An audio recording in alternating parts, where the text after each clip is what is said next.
இப்போ நம்ம வீட்டுக்கு 230 யூனிட் நம்ம கன்சியூம் பண்ணுறோம் அப்படின்னா, ஈபி நம்மக்கிட்ட எவ்வளோ சார்ஜ் பண்ணுறாங்கன்றத பார்க்கலாங்க. முதல் 100 யூனிட் நமக்கு ஃப்ரீ. அதனால நம்ம ₹0 போட்டிருக்கோம். காஸ்ட் எதுவுமே இல்ல. ஃப்ரீ தாங்க. 1லிருந்து 100க்கு ஃப்ரீ. அடுத்து 100 யூனிட் வந்து பார்த்தீங்க அப்படின்னா, ₹2.35 அடுத்த 100 யூனிட்டுக்கு. அது ₹235 வருங்க. 100, 100, 200 ஆச்சுங்க. அடுத்து இன்னும் 30 யூனிட் பேலன்ஸ் இருக்கு. அந்த 30 யூனிட் வந்து பார்த்தீங்கன்னா, 201லிருந்து 400க்குள்ள வருங்க. அதோடைய காஸ்ட் ₹4.70.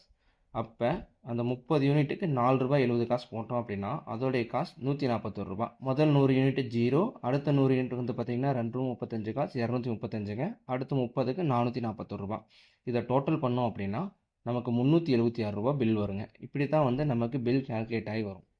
அதுவே நம்ம 500 யூனிட்டுக்கு மேலே 550 யூனிட் போச்சு அப்படின்னா எப்படி பில் வருதுன்றதை அடுத்த வீடியோவில் சொல்கிறேங்க.